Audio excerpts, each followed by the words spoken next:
우리 학교에 계신 분들 간번 인사드리겠습니다. 사랑하고 축복합니다.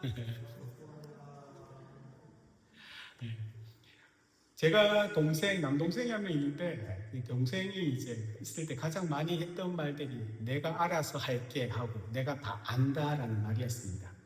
우리는 살아가면 이 안다라고 하는 말들을 많이 듣기도 하고 많이 하기도 할 겁니다. 난 그 사람을 잘 알아. 그 일은 내가 잘 알지 라고 말합니다. 그런데 가만히 들여다보면요, 대상을 진정으로 아는 것이 아니라 어쩌면 익숙하기 때문에 우리가 안다라고 착각하는 경우가 많습니다.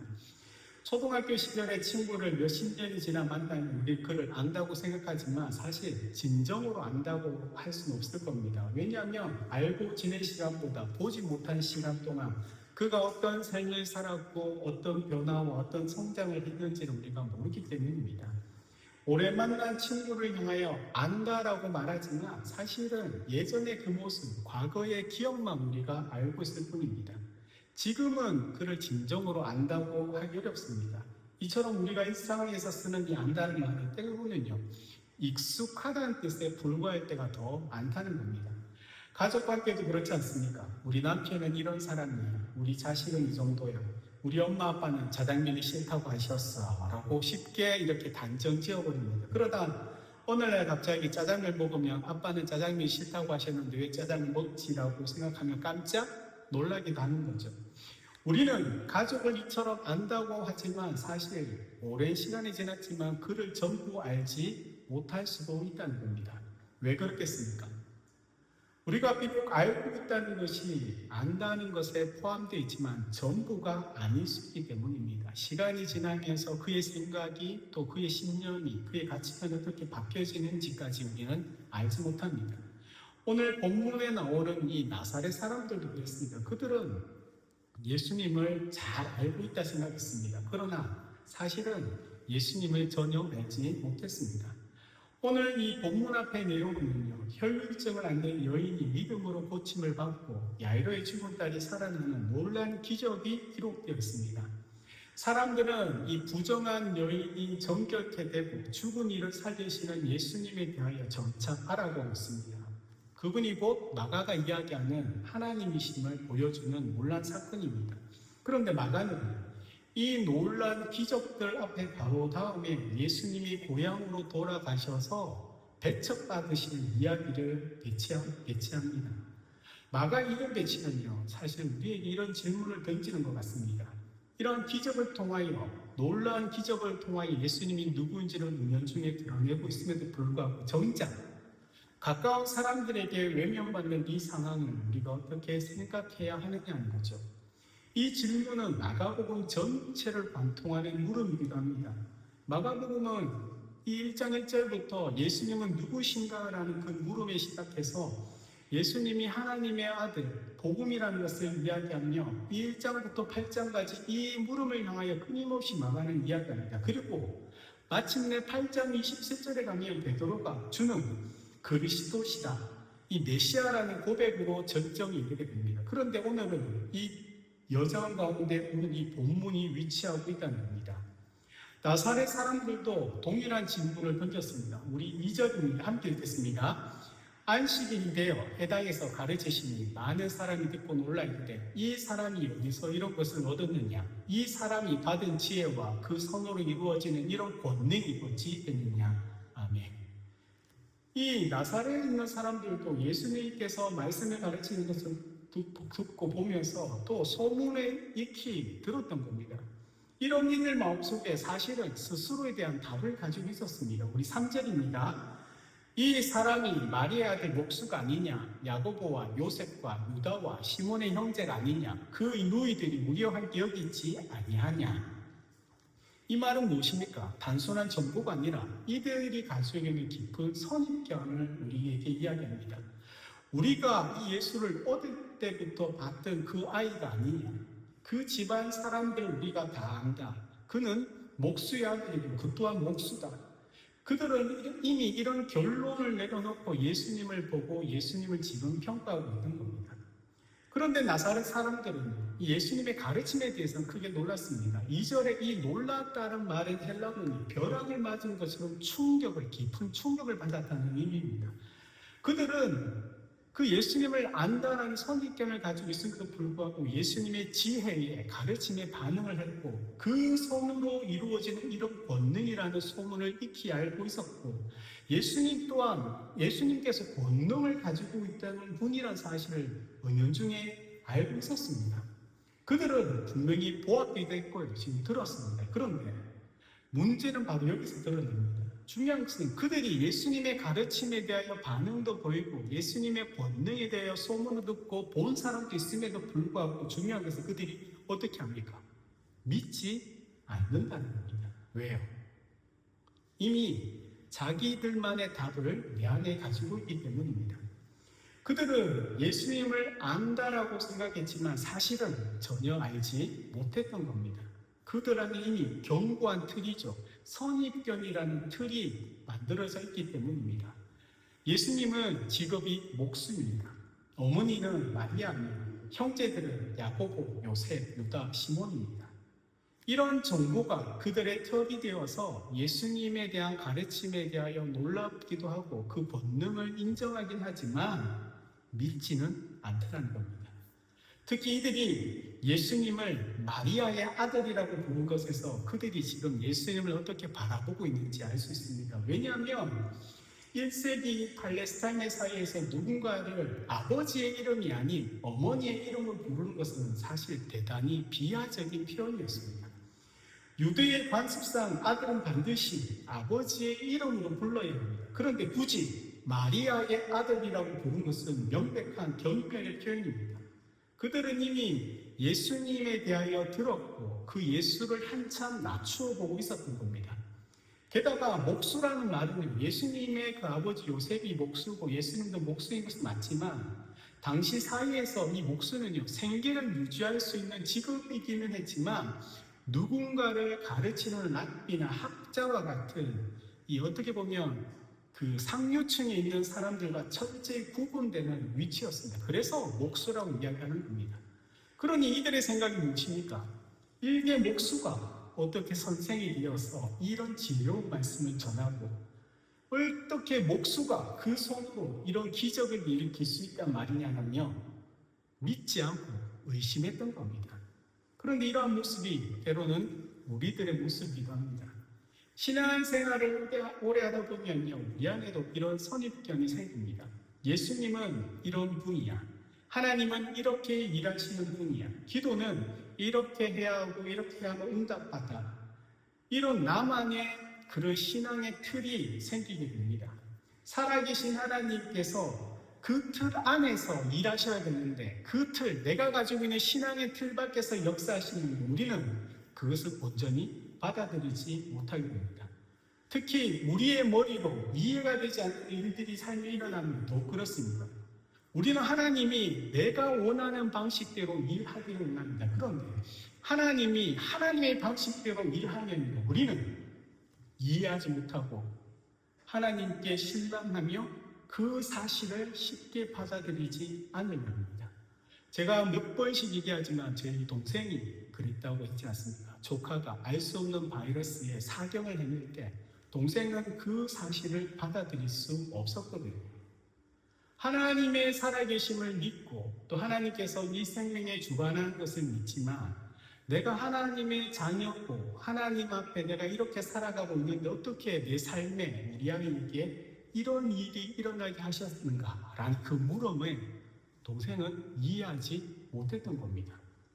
그런데 문제는 믿음의 대상이 잘못되어 있다는 겁니다. 살아계신 하나님을 믿는 것이 아니라 하나님에 대한 내가 알고 있는 생각, 내가 가지고 있던 경험을 우리가 믿는 것입니다. 참된 믿음은 내 생각과 내 모든 것들을 내려놓고 온전히 말씀을 붙잡고 살아가는 삶이라는 것을 우리가 알지만 현실에서는 그게 내 문제가 될 때는 쉽지 않더라는 겁니다. 나사렛 사람들은 예수님의 이 가르침에 놀라면서도 자신들이 잡고 있는 그 얄팍한 정보 때문에 예수님이 누구신가라는 물음에 대하여 메시아로서 그리스도로서 예수님의 만남을 스스로 막아버렸던 겁니다.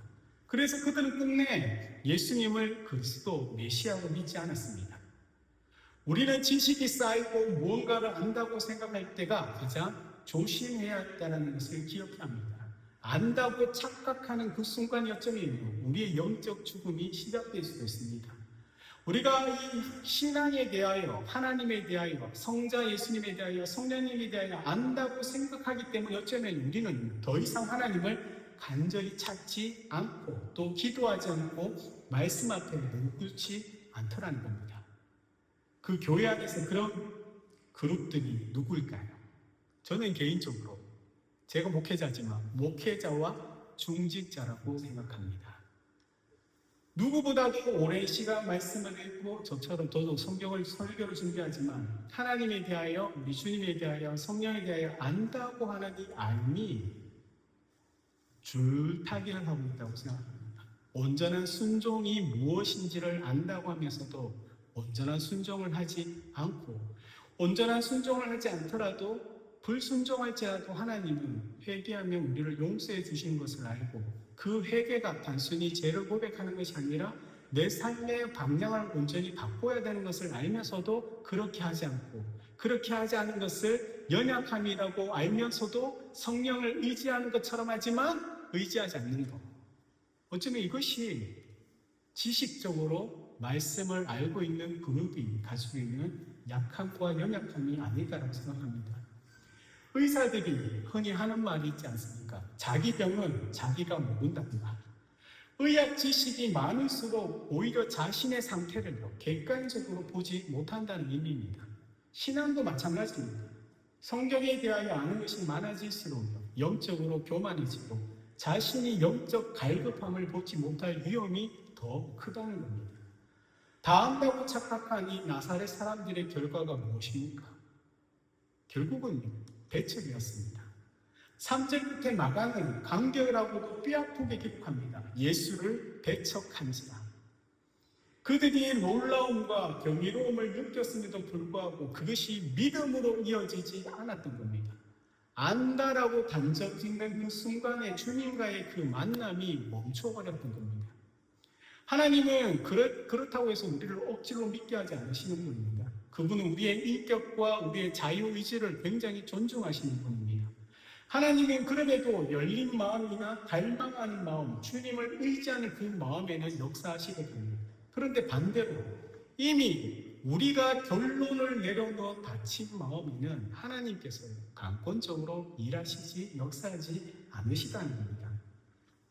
비가 아무리 쏟아져도 단단하게 굳어버린 땅에는 스며들지 못하지 않습니까? 문제는 무엇입니까? 빗물이 모자라서가 아니라 땅이 그 빗물을 받아들이지 못하기 때문입니다. 예수님의 은혜와 그 능력은 충분했습니다. 지금까지 들려왔던 소문과 이 회당에서 그들에게 가르친 말씀으로 충분했습니다. 그러나 이 고향 사람들이, 나사렛 사람들이 그 선입견으로 인한 굳어진 불신앙이 예수님의 그 능력이 그들에게 흘러들어갈 통로를 꽉 막아버렸기 때문입니다. 믿음을 가지지 않더라는 겁니다. 사랑하는 여러분들은 늘 주님 앞에 열려있는 마음입니까? 하나님이 내가 전해놓은 방식과 전혀 다른 방식으로 내 삶에 역사하실 때, 내가 이해가 되지 않는 일들이 내 삶과 가정과 우리에게 일어날 때 여러분은 그 일조차 기쁨으로 받아들일 준비가 되어 있으십니까? 우리가 살아가는 시간은 우연이 없고 하나님께서 모든 것을 통치하시고 다스린다는 그 필연이라며 지금 내게 일어난 이 일 또한 하나님의 뜻 가운데 섭리 안에 있을 수 있다는 그 믿음으로 이 일어난 일들을 내가 기쁨 가운데 또 이 일을 통해 하나님께서 어떠한 일을 행하실지를 기대하며 믿음으로 이 모든 것들을 바라볼 수 있습니까? 절망적인 이러한 배치의 상황 속에서도 오늘 본문은 사실 우리에게 아주 아름답고 감동적인 장면 하나를 이렇게 소개하고 있습니다. 5절입니다. 다만 소수의 병자에게 안수하여 고치실 뿐이요. 이 나사렛 사람들의 대다수가 예수님을 조롱하고 배척하는 이 상황 속에서도 믿음으로 나온 그 소수를 주님은 결코 지나치지 않더라는 겁니다. 그러면 이 소수는 왜 주님에게 나왔겠습니까? 다름이 아니죠. 이 세상 속에서 나를 도와줄 뿐이나 지금 내 현실에 이 문제를 해결할 것들이 아무것도 없더라는 겁니다. 주님께서 가르쳐 주신 그 가르침이나 지금까지 주님께서 행하셨던 권능의 소문들 아니면 받던 자들의 그 증언들, 그렇다면 지금 나를 유일하게 돕고 나의 편이 되어 주실 수 있는 건 오직 주님뿐이라는 사실을 가지고 나온 이들은 소수였고, 그런 소수에게 주님은 은혜를 베풀어 주셨던 겁니다. 군중의 수가 예수님의 관심이 아닙니다. 우리가 이 자리가 가득 차서 하나님께 예배드리며 우리도 기쁘고 하나님께서도 기쁘다고 여기실 거지만 실제는 그렇지 않습니다. 많은 수가 아니고 정말 하나님 앞에 예배드리고자 하는 단 한 사람이 우리 가운데 있느냐가 더 중요하다는 겁니다. 그분은 온갖 편견을 뚫고 믿음 가운데 손을 내민 그 한 사람 한 사람에게 다가가서 주님은 안수하십니다. 오늘 이 자리에도 여러분 삶의 온갖 무게를 안고 믿음으로 나오신 그 한 분 한 분을 주님께서 붙잡으시고 바로 그분이 주님께서 찾으시는 소수인 한 사람입니다. 세상의 눈에는 정말 작아 보이는 믿음일 수 있었지만 그것은 우리의 삶 전체를 바꾸는 위대한 믿음이라는 것을 꼭 기억하셔야 합니다. 물론 이 소수에 속하여 전적으로 주님을 신뢰하며 살아간다는 것은 현실 속에는 쉬운 일은 아닙니다. 왜냐하면 이 나사렛 사람들이 가지고 있는 자신의 익숙한 방식, 또 자신의 가치가 고집을 끊고 주님이 가르치셨던 그 말씀대로 모든 것을 주를 위해 드리는 삶은요, 좁은 길이기 때문일 겁니다. 그러나 믿음은 내 삶의 방향을 예수님께로 온전히 바꾸는 것입니다. 믿음은 내 생각과 하나님의 이 말씀이 현실에서 충돌될 때 기꺼이 내 생각을 버리고 그 말씀을 선택하는 것이 바로 믿음입니다. 사랑하는 저와 여러분들이 이 참된 믿음을 소유하시기를 주님의 이름으로 축복드립니다. 예수님은 지금 이 자리 이곳에 있는 믿음으로 예배드리는 여러분들 한 분 한 분에 예수님은 집중하고 계십니다. 마가복음 전체에서 예수님께서 사람들의 태도에 놀라신 장면은 오늘 이 한 곳뿐입니다. 오늘 본문 6절에 나오는 사람들의 불신앙을 예수님은 놀라워하십니다. 혹시 오늘 우리의 굳어진 이 마음과 다친 마음, 그것이 주님을 놀랍게 하고 탄식하고 그렇게 만들고 있지는 않으십니까? 주님은 우리의 불신앙 때문이 아니라 우리의 믿음 때문에 놀라시기를 원하고 있다는 겁니다. 성경 전체를 보면요, 예수님께서 놀라는 장면은 두 군데입니다. 오늘 이 마가복음 하나 있고 마태복음 8장 10절입니다. 우리 8장 10절 함께 읽겠습니다. 예수께서 들으시고 놀랍게 여겨 따르는 자들에게 이르시되 내가 진실로 너희에게 이르노니 이스라엘 종 아무에게도 이만한 믿음을 보지 못하였노라. 아멘. 백부장의 믿음을 보고 예수님을 기뻐하며 놀라셨습니다. 사랑하는 여러분들이 지금 어려운 상황 속에서도 믿음으로 하나님 앞에 나오셨다면 육신의 질병도 있고 삶의 걱정도 있고 자녀의 문제로 밤잠을 설치면서도 주님을 의지하여 이 자리에 나오셨다면 주님은 놀라실 겁니다. 기쁨 가운데. 그러나 반대라면 또 놀라실 겁니다. 왜요? 믿음을 가지지 않기 때문입니다. 고향에서 배척당하신 후에 예수님은요, 멈추지 않으셨습니다. 우리 6절 하반절 보면 이에 모든 촌에 두루 다니시며 가르치시더랍니다. 고향이라는 한 곳에 문이 닫히자 그분은 또 더 많은 영혼을 살리기 위하여 또 다른 문을 두드리러 가십니다. 우리가 예수님을 안다면 이 모습을 닮아야 합니다. 거절당하고 오해받아도 복음을 전하는 그 발걸음들, 사랑하는 발걸음을 멈추지 않는 것, 이것이 바로 우리가 아는 예수님의 진짜 방식이고 우리가 본받아야 되고 살아갈 삶의 모습인 겁니다. 선지자들이 고난받은 것처럼 메시아이신 예수님도 배척받았습니다. 그리고 나사렛의 이 배척은 훗날 골고다 언덕의 배척으로 이어지고 결국에는 십자가의 끔찍한 고통을 향한 여정이 됩니다. 그런데 십자가가 끝이 아니지 않습니까? 철저히 배척당하고 죽으셨지만 주님은 사흘 만에 부활하셨습니다. 고향에서 버림받았던 초라한 목숨은 마침내 온 세상을 구원하시는 만유의 주가 되셨던 겁니다. 오늘 이 설교를 시작하면서 던졌던 질문을 한번 생각해 보시기 바랍니다. 나는 예수님을 안다고 말하지만 정말 내가 제대로 알고 있는가? 나사렛 사람들의 비극은요, 그들이 예수님에 대하여 알고 있었다는 것 자체가 아닙니다. 그들의 비극은요, 안다는 착각 때문에 더 이상 주님을 더 알려고 하지 않은 데 있다는 겁니다. 그들은 예수님에 대한 정보와 지식을 가졌을지 모르지만 예수님과의 인격적인 관계는 없었습니다. 그들이 예수님에 대하여 안다고 떠들지만 결국은 아무것도 알지 못하는 자들이라는 겁니다. 우리가 주님을 진정으로 알게 되는 것은 이 성경에 대한 지식 때문이 아니라 주님과 얼마나 친밀한 시간을 가지고 있느냐는 겁니다. 사랑하는 여러분들이 기도하실 때, 여러분들이 말씀을 읽고 또 말씀을 들으실 때, 진심으로 하나님 앞에 나와 함께 예배를 드릴 때, 그 삶의 자리에서 정말 순종할 때, 그렇게 매일매일 매 순간 우리가 주님 앞에 나갈 때, 그렇게 주님과의 관계가 깊어지고, 그때서야 우리는 주님에 대하여 조금씩 더 진실되게 알아가게 될 것입니다. 나사렛 이 고향의 사람들은요, 예수님을 안다고 했지만 결국은 메시아를 눈앞에 두고도 놓쳐버렸다는 겁니다. 그러나 우리는 오늘 이 시간 겸손히 다시 한번 하나님 앞에 서 있을 때 우리는 다르다는 겁니다.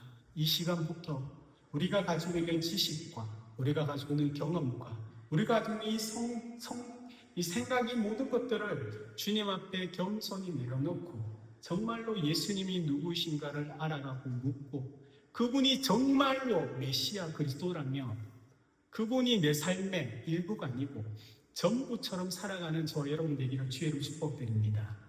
우리는 그 길 위에 서 있는 겁니다.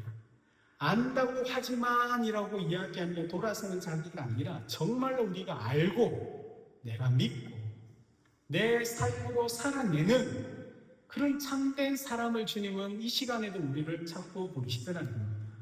저도 그렇지만 많은 이들이 신앙을 머리로만 아는 신앙을 가지고 있습니다. 오늘 우리 삶에 찾아오시는 주님을 뜨겁게 만나는 신앙은요, 주님이 나를 얼마나 사랑하시는지를 알면 됩니다. 나를 너무나 사랑하셔서 나를 위하여 무엇을 행하셨는지를 생각하면 됩니다. 그 사랑으로 하늘 보좌를 내려 이 땅에 오시고 나와 함께 십자가 나를 위하여 부활하신 그 주님이 나를 얼마나 사랑하시는지를 알면요, 그 사랑에 반영하여 우리는 믿음으로 살아가게 될 것입니다. 사랑하는 여러분들이 날마다 매 순간 주님을 뜨겁게 만나는 신앙, 그러므로 주님을 더 깊이 알아감으로 인하여 주님이 어떠한 분인지 나를 사랑하는 것만이 아닌 창조주시고 구원자시고 심판자 되심을 내가 믿고 내 삶의 모든 문제가 우리 주님 앞에는 아무것도 아님을 또 알고 그렇게 믿음으로 또 하루하루 여러분 일생을 살아가시길 우리 구주 예수님의 이름으로 축복드립니다. 아멘.